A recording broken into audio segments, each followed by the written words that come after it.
O planeta Terra é um palco de muitos eventos misteriosos que ninguém consegue explicar. Mas com a evolução da tecnologia e do conhecimento, alguns desses fenômenos naturais estranhos já são explicados por cientistas e pesquisadores. Existem coisas na natureza que são difíceis de explicar. Quando estamos diante de um fenômeno natural, temos a impressão de que estamos em outro planeta. Neste vídeo você vai conhecer os 10 fenômenos naturais mais incríveis do mundo. Vamos lá!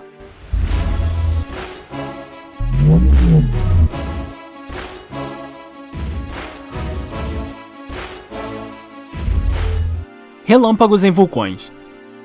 As erupções vulcânicas produzem imensas quantidades de partículas carregadas de eletricidade estática. Assim como esfregar os pés em um tapete e tomar um choque ao tocar uma maçaneta, estas erupções produzem estes relâmpagos de cor violeta, porém, numa intensidade muito maior.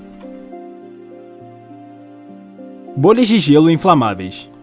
Os lagos do Parque Nacional Banff, em Alberta, no Canadá, ganham adereços intrigantes durante o inverno.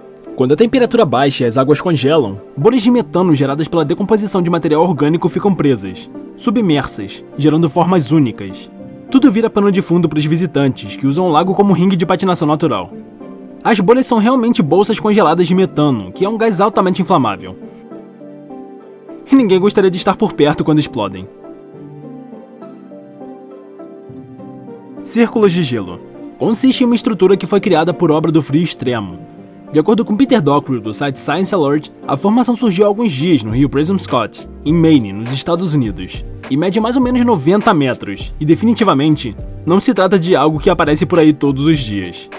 Segundo Peter, os discos de gelo são fenômenos bastante raros, e eis que surgiu em Westbrook é um dos maiores já registrados. Até onde se tem notícia, essas formações vêm sendo estudadas desde o final do século XIX pelo menos, e os cientistas tiveram que quebrar muito a cabeça para compreender a dinâmica por trás do seu surgimento, e o que faz com que girem sozinhas.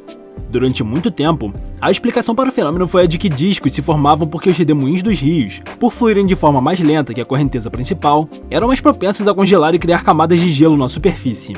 Estas camadas, por sua vez, acabavam por manter o movimento circular dos redemoinhos, ficando retidas neles. Iam sendo esculpidas, pouco a pouco, até virarem discos praticamente perfeitos, devido ao derretimento das bordas, aos impactos causados com contato com as margens do rio, com outros fragmentos de gelo ou detritos presentes na água.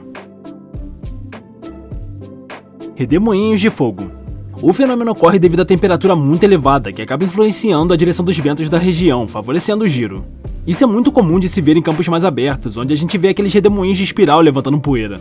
O solo fica muito quente, e aí forma uma corrente de ar que se encontra com o vento, e tudo isso resulta nesse impressionante redemoinho de fogo.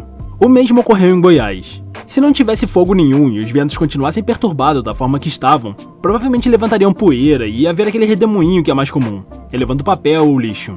Mas como tinha fogo, ele acaba fazendo esse movimento circular que visualmente é até bonito, e ao mesmo tempo muito impressionante. Supercélula.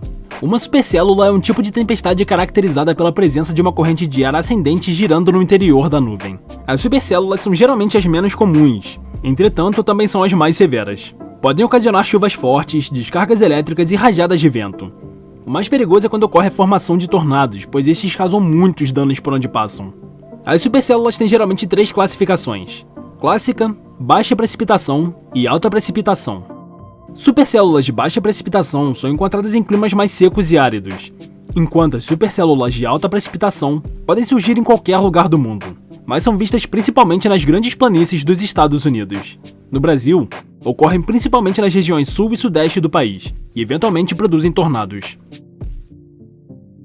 Rochas deslizantes. O fenômeno das rochas deslizantes do Lago Seco de Racetrack Playa, no Vale da Morte, é um dos enigmas naturais mais intrigantes da geologia moderna. Esse fenômeno consiste no movimento das rochas, e algumas delas são imensas, ao longo de um rastro sem nenhuma intervenção humana ou animal. Elas têm sido registradas e estudadas em diversos lugares pelo Racetrack Playa, onde o número e o tamanho dos rastros são notáveis. Até hoje não se tem certeza da força por trás do movimento das rochas. As rochas só se movem a cada 2 ou 3 anos, e a maioria dos rastros se desenvolvem por 3 ou 4 anos.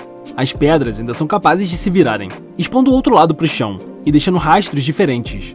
Esses rastros podem se diferenciar tanto em direção quanto em distância. As rochas que podem partir juntas de um certo ponto podem seguir por uma linha paralela por um tempo, e logo uma delas pode mudar de direção abruptamente para a esquerda, direita ou até para trás, na direção de onde veio. O tamanho das trilhas também varia bastante. Duas rochas de tamanho e forma similares podem viajar uniformemente, e uma delas pode simplesmente parar enquanto a outra continua. Geologistas mapearam toda a área do Racetrack Playa em 1948 e registraram os rastros das pedras. Naquele tempo, a maioria dos estudiosos concordou que a hipótese mais plausível seria que esse fenômeno fosse causado por ventos fortes quando o solo do rio estivesse minimamente úmido. Se essa não fosse a causa principal, com certeza seria fortemente responsável. Porém, algumas rochas pesam tanto quanto um ser humano. O fato fez com que alguns geólogos, como George Stanley, acreditassem que tais rochas seriam excessivamente pesadas para serem empurradas pelo vento. Estudiosos que seguem Stanley acreditam que camadas de gelo ao redor das pedras podem tanto ajudar a pedra a pegar mais vento, ou podem ajudar as pedras a deslizar sobre a camada de gelo no solo. Penitentes. Estes estranhos pináculos de neve apareceram misteriosamente nas montanhas e transformaram as escaladas radicalmente. Podem tornar sua vida um inferno e acabar com a sua escalada, ou podem te salvar a vida quando são a única fonte de água para derretimento. Entender os penitentes é algo muito importante, pois são um sério agravante da rota que você escolheu. Os penitentes são um curioso fenômeno natural observado em regiões de altitude elevada. Nos Andes chilenos, eles se encontram em cerca de 4.000 metros acima do nível do mar. São picos finos e lâminas de neve dura ou gelo, com cumes afiados apontados em direção ao sol. Eles atingem alturas que vão de alguns centímetros, assemelhando-se à baixa relva, até 5 metros, dando a impressão de ser uma floresta de gelo no meio do deserto. Marés vermelhas. A maré vermelha é um fenômeno natural que provoca manchas de coloração escura na água do mar. As manchas são causadas pelo crescimento excessivo de algas microscópicas presentes no plâncton marinho, num processo chamado de floração. Dependendo da espécie de alga, a mancha pode adquirir uma coloração vermelha, marrom, laranja, roxa ou amarela. A maré vermelha não é considerada um ciclo natural das marés. Elas se aproximam da superfície em números muito grandes. Tal fenômeno muitas vezes ocorre em águas quentes e seu número e pigmento pinta o mar de vermelho. Esta cena parece muito impressionante, mas tal visão incomum e interessante não é toda inofensiva. Algas em número tão grande estão liberando seu veneno, que é fatal para grande quantidade de peixes e outras vidas marinhas, e em humanos pode causar irritação na pele. Nuvens mamatos. É um tipo de nuvem rara que surge em períodos de chuvas fortes. Essa nuvem aparece quando há tempestades e acompanha cumulonimbus, nuvens comuns que parecem feitas de algodão. Elas indicam uma alta turbulência no céu que pode aparecer antes ou depois de uma grande tempestade. Sua composição é de gelo. Outra característica é que pode se estender por centenas de quilômetros. Só que o tempo que aparece é pequeno, varia de 10 minutos a 1 hora. A mamatus aparece numa nuvem tipo estratocúmulos, porém é mais comum de aparecer na cumulonimbus, nuvem que tem de 10 a 15 km de altura. Está associada a chuva forte, vento, trovoada, descarga elétrica e até granizo. Quando a mamatus aparece, normalmente é um sinal de que uma tempestade chegou ao fim. Aurora boreal.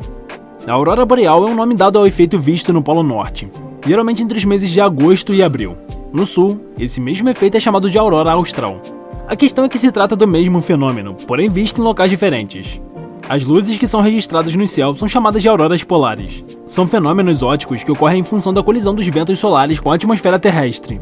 Como resultado desse encontro, temos um cenário de extremo brilho e beleza que fascina turistas do mundo inteiro.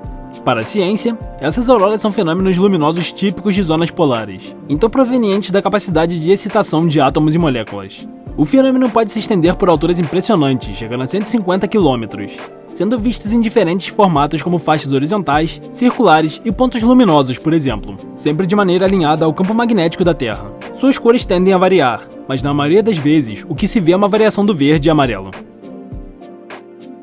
E aí, gostou do vídeo? Comenta o que você achou aqui embaixo. Curta e compartilha com seus amigos e não se esqueça de se inscrever e ativar o sininho para acompanhar os próximos vídeos.